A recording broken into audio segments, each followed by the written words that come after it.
Assalamualaikum warahmatullahi wabarakatuh. Innal hamdalillah nahmaduhu wa nasta'inuhu wa nastaghfiruh wa na'udzu billahi min syururi anfusina wa min sayyiati a'malina.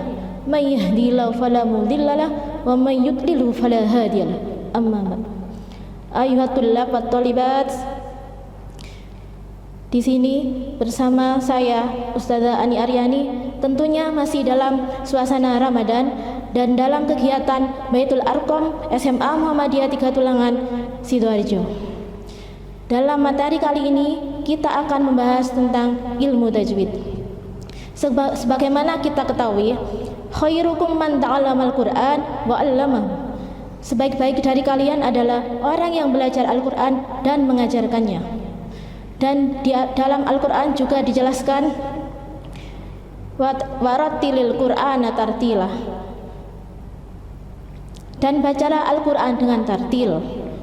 Tartil dalam hari ini yaitu yang dimaksud adalah membaca Al-Quran dengan benar dan lancar, benar dalam makhrajnya, benar dalam kaidah ilmu tajwidnya. Dalam pertemuan kali ini kita akan membahas tentang hukum nun sukun dan tanwin dan hukum mim sukun. Hukum nun sukun dan tanwin dibagi menjadi 5. Yang pertama yaitu idgham bi gunnah, yang kedua idgham bila gunnah, yang ketiga idhar halqi, yang keempat iqlab, dan yang kelima ikhfa. Yang pertama yaitu idgham bi gunnah. Idgham bi gunnah yaitu hurufnya ada 4. Sebagaimana diketahui, idgham artinya memasukkan, bihuna dengan menengung. Apabila ada nun sukun atau tanwin bertemu dengan salah satu dari 4 huruf yaitu ya, nun, mim, wawu, maka membacanya harus dimasukkan dan menengung. Contohnya, apabila bertemu dengan huruf ya, yaitu bacaan mayyaqulu. Jadi tulisannya man yaqulu tetapi membacanya mayyaqulu, jadi dimasukkan ke huruf ya dan mendengung. Kemudian hukum nun sukun yang kedua yaitu idgham bila gunnah. Huruf dari idgham bila gunnah yaitu ada 2, lam dan ro. Idgham artinya memasukkan, bila gunnah dengan tanpa menengung. Jadi memasukkan dengan tanpa menengung. Apabila ada nun sukun atau tanwin bertemu dengan 2 huruf yaitu lam dan ro, maka membacanya harus memasukkan tanpa menengung. Ini salah satu contohnya. Tanwin bertemu dengan ro, Ghafurur Rahim, tulisannya Ghafurur Rahim, membacanya Ghafurur Rahim, jadi cepat dimasukkan tetapi tidak mendengung. Hukum nun sukun yang ketiga yaitu idhar halqi.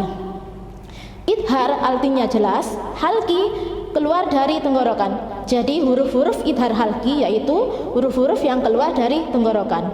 Huruf-huruf idhar halqi ada 6, yaitu hamzah, ha, ain, ha, wain, ho. Jadi apabila nun sukun dan tanwin bertemu dengan 6 huruf ini maka membacanya harus jelas. Contohnya yaitu nun mati bertemu dengan ha, min haisu, jadi harus jelas membacanya, tidak boleh menengung. Contoh yang lain qauman wairakum, jadi tanwin bertemu dengan wain. Hukum nun sukun yang ketiga yaitu iqlab. Iqlab dalam hari ini artinya yaitu menukar atau mengganti. Jadi menukar nun mati dengan huruf mim. Huruf iqlab ada 1 yaitu ba. Jadi membacanya itu harus dimasukkan. Contohnya mambakhila, jadi tulisannya man bakhila, membacanya mambakhila, jadi non mati diganti dengan mim mati. Kemudian hukum nun sukun yang terakhir yaitu ikhfa. Jadi ikhfa artinya yaitu samar. Hurufnya ada 15, di antaranya yaitu ta, sa, jim, dal, zal, za, sin, shin, sod, dot, to, do, fa, kof, kaf. Jadi kalau nun sukun atau tanwin bertemu dengan salah satu 15 huruf ini, membacanya harus samar dan menengung dimasukkan ke dalam hurufnya masing-masing. Ini contohnya, nun sukun bertemu dengan jim. Anjainakum.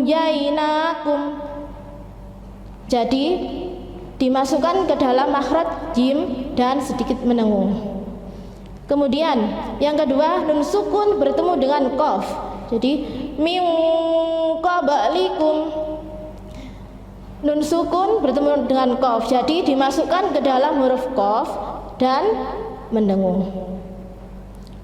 Demikian hukum nun sukun dan tajwid yang kita ketahui. Sekarang kita membahas tentang hukum mim sukun.